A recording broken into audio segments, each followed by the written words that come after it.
Buongiorno, carissimi fratelli e sorelle in Gesù Cristo. Vi raggiunga il mio saluto cordiale, affettuoso e vi raggiunga nelle vostre case, nelle vostre famiglie, all'inizio di questa nuova giornata.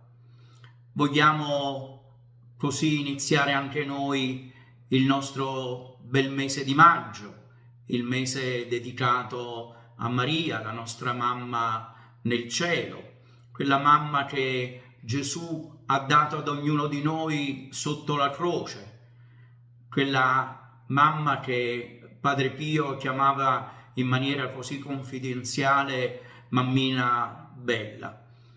Sì, è la nostra mamma nel cielo, è colei che ci guida, è colei che ci protegge, è colei che ci indica la via per raggiungere suo figlio. Attraverso Maria andiamo a Gesù. E allora ecco questa rubrica che ci accompagnerà per tutto il mese di maggio, il buongiorno a Maria, anzi, buongiorno a voi tutti con Maria. A lei vogliamo affidare tutte le nostre famiglie, a lei vogliamo affidare tutte le intenzioni del nostro cuore, a lei vogliamo affidare il nostro cuore e ci affidiamo attraverso la sua intercessione nelle mani del Padre e vogliamo iniziare questa nostra giornata nel segno della croce che ci ricorda l'amore di Dio per noi. Nel nome del Padre e del Figlio e dello Spirito Santo. Amen. A Maria il nostro saluto mattutino. Regina del cielo, rallegrati, alleluia. Cristo che hai portato nel grembo, alleluia. È risorto come aveva promesso, alleluia. Prega il Signore per noi, alleluia. Rallegrati, Vergine Maria, alleluia. Il Signore è veramente risorto, alleluia. Preghiamo. O Dio, che nella gloriosa resurrezione del tuo Figlio hai ridonato alla gioia al mondo intero, per intercessione di Maria Vergine, concedi a noi di godere la gioia senza fine della vita eterna. Per Cristo nostro Signore. Amen. Gloria al Padre e al Figlio e allo Spirito Santo, come era nel principio, ora e sempre, nei secoli dei secoli. Amen. Papa Francesco, il 21 gennaio del 2024, annunciando all'Angelus l'anno della preghiera, che precede il giubileo del 2025, ha esortato così tutti noi. Vi chiedo di intensificare la preghiera per prepararci a vivere bene questo evento di grazia e sperimentare la forza della speranza di Dio. Un anno dedicato a riscoprire il grande valore e l'assoluto bisogno della preghiera nella vita personale, nella vita della Chiesa e nel mondo. Accogliendo l'invito del nostro Papa, anche noi vogliamo iniziare questo cammino del mese di maggio come cristiani, invitati a dare testimonianza in veste di autentici pellegrini della speranza, che camminano verso il Signore, che apre le braccia del suo perdono, braccia misericordiose, tese anche verso quei fratelli che ancora attendono l'annuncio della parola. Dedicheremo questo mese di maggio in onore della Madonna proprio alla preghiera.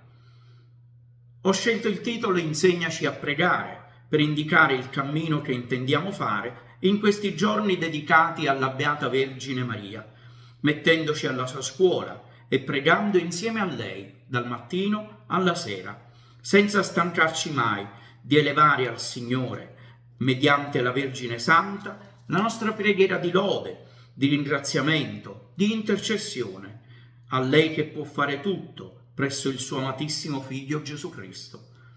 Questo cammino, ispirato dal Magistero di Papa Francesco, è uno strumento per accompagnare tutti noi in questo tempo in vista dell'apertura della Porta Santa. L'invito è quello di intensificare la preghiera come dialogo personale con Dio, un invito che deve condurci a riflettere sulla nostra fede, sul nostro impegno nel mondo di oggi, nei diversi ambiti in cui siamo chiamati a vivere. Papa Francesco ci insegna e ci incoraggia a pregare con perseveranza, sottolineando che la preghiera costante può trasformare non solo la persona, ma anche il mondo intero. La preghiera sia dunque per ognuno di noi la bussola che orienta, la luce che illumina il cammino, la forza che sostiene nel pellegrinaggio della vita. Immergiamoci dunque con la preghiera in un dialogo continuo con il Creatore, scoprendo la gioia del silenzio, la pace dell'abbandono e la forza dell'intercessione. Papa Francesco ci ricorda che la preghiera è un dialogo intimo con il Creatore, un dialogo che parte dal cuore umano per giungere al cuore di Dio, alla sua misericordia, capace di trasformare la nostra vita. La preghiera dovrebbe essere per noi il respiro della vita spirituale, capace di non interrompersi mai, nemmeno mentre dormiamo, dice il Papa, e senza la quale mancherebbe quell'atto vitale che ci mette in relazione con il nostro Padre Celeste. La preghiera allora non si presenta come un'alternativa al lavoro, agli impegni che siamo chiamati a svolgere durante la giornata, ma piuttosto come ciò che l'accompagna, che accompagna ogni azione della vita.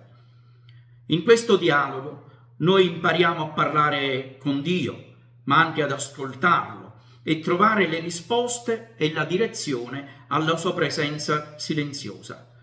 La preghiera diventa così il ponte tra il cielo e la terra, un luogo di incontro dove il cuore dell'uomo e il cuore di Dio si intrecciano in un dialogo d'amore incessante. Riprendendo le parole di San Pietro di Pietrelcina, il Papa ci esorta a fare nostra la preghiera come una chiave capace di aprire il cuore di Dio, un cuore che non è blindato. Tu puoi aprirlo con una chiave comune, con la preghiera, perché Dio ha un cuore di amore, un cuore di Padre. Con queste parole allora nel cuore scopriremo la misericordia, la forza e l'amore di Dio, trasformando questo 2024 in una grande sinfonia di preghiera, per recuperare il desiderio di stare alla presenza del Signore, ascoltarlo e adorarlo, facendo così della preghiera la via maestra verso la santità, che conduce a vivere la contemplazione anche in mezzo all'azione. Ci affidiamo nelle mani di Maria. Santa Maria, Vergine della notte, noi ti imploriamo di starci vicino quando incombe il dolore, irrompe la prova, sibila il vento della disperazione e il freddo delle delusioni. Liberaci dai brividi delle tenebre. Se nei momenti dell'oscurità ti metterai vicino a noi, le sorgenti del pianto si disseccheranno sul nostro volto e sveglieremo insieme l'aurora. Amen. E per concludere, il fioretto per questa giornata. Riciteremo un'Ave Maria per una persona che in questo momento è nella sofferenza e nel dolore. Buona giornata a tutti.